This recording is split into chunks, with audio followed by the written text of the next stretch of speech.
నజరుడైన యేసుక్రీస్తు వారి ప్రశస్తమైన నామానికి మీ అందరికీ వందనాలు, శుభాలు. అందరూ బాగున్నారమ్మా?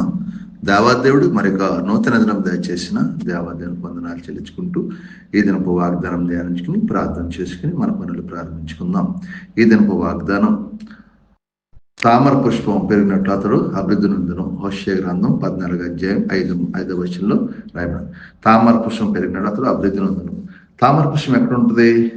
నీటిలో, చెత్త నీటిలో, బురద నీటిలో ఉంటుంది. కానీ ఆ బురదను ఏది అంటించుకోదు. తామర పువ్వు అన్నిటి తప్పించుకుని ఏది అంటించుకోకుండా అది వృద్ధి చెందుతూ ఉంటుంది. ఎంత బురదలు అన్నా కానీ అది. అలాగే మనం కూడా లోకానుసారం మనం ఉన్నప్పుడు లోకం ఏది అంటించుకోకుండా దేవుని చెట్టు నెరవేర్చి బిడ్డగా కుమ్మాడు మనం కూడా ఆ తామరపు చెట్టు ఎట్టిదిగా అభివృద్ధి చెంది అట్టిది మీరు అభివృద్ధి నొందండి అని ప్రభు ఒక చెప్తున్నాడు.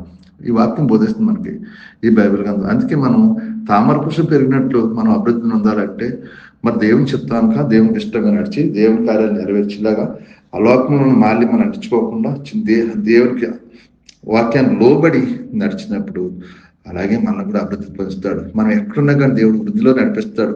ఎందుకంటే ఆయన భయభక్తులను ఏ మేలు పదవులు ఉన్నట్టున్నాడు. సింహం పిల్లలు ఏం కలదు కానీ తన నమ్మకం ఏ పదవులు ఉండమంటున్నాడు దేవుడు.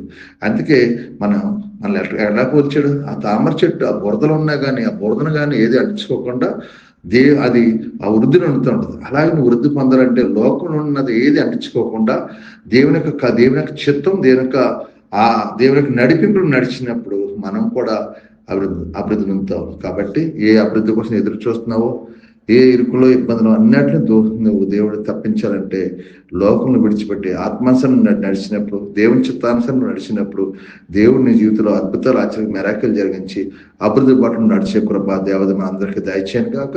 ఈ వాగ్దానం ప్రార్థించండి. దేవుడు మిమ్మల్ని కుటుంబాలు దీవించను గాక. ఆమేన్. మీ కొరకు ప్రార్థిస్తాను. మీరు కూడా నాతో ఎక్కువ ఇచ్చండి ప్రార్థన.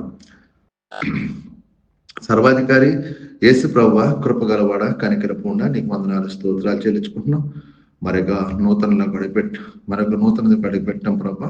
ఈ దినమంతా మేము చేస్తున్న మా చేతి పనులు మమ్మల్ని, మా యజమానులు, తోటి పనివారిని అందరినీ దీవించి మా చుట్టూ మీకు కంచి వేసి మా పనివారి వృత్తిలో సహాయం, మాకున్న బలహీనతను దూరపరచండి ప్రభా. అయ్యా, దగ్గు జ్వరం, రంపలతో బాధను విడుదల తెచ్చండి. డెంగ్యూ జ్వరం, టైఫాయిడ్ జ్వరం, ఫ్లైట్లెస్ పడిపోయి ఎంతో శాతం బిడ్డలు ముట్టడి స్వస్థపరచండి. హాస్పిటలైజేషన్ బిడ్డ జ్ఞాపకం చేసుకోండి, దీవించండి. బిడ్డ చుట్టూ కాంచి ఎవరైనా బలహీన ముట్టండి, స్వస్థపరచండి. చేతబడి చెల్లింగి మంత్రశక్తి విడుదల తెచ్చండి. నీ గురుడు భద్రపరచండి. దుష్టుడు కత్తి యొక్క కీడు మేలుగా మార్చండి ప్రభా. నీ అభిషేకం, నీ ఆత్మ, నీ పరిశుద్ధ సన్నిధి నీ బిడ్డల మీద కుమ్మరించమని నీ కూడా భద్రపరిచి మీ దినమంతా మీ చేసే పరం దేవునికరంగా ఆశీర్వాదం ఉండే కృప దయచేసి అభివృద్ధి నడిచే కృప మాకు దయచేసి మీకే మహిమా ఘనత ప్రభావాలు పొందుకోవాలి.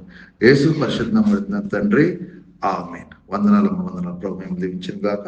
ఆమేన్. వందనాలు. ప్రభు నామంలో ఈ వీడియో వీక్షించిన ప్రతి ఒక్కరికి జీసస్ స్వస్థత ప్రార్థనా మందిరం వారి ప్రత్యేక వందనాలు తెలియజేసుకుంటున్నాము. మరి ఇంకెన్నో సందేశాలు, వీడియోలు, సంఘ కార్యక్రమాలు మీకు అందుబాటులోకి రావడానికి పక్కనే ఉన్న సబ్స్క్రైబ్ బటన్ని ప్రెస్ చేసి బెల్ ఐకాన్ని కూడా ప్రెస్ చేయాల్సిందిగా కోరుకుంటున్నామండి.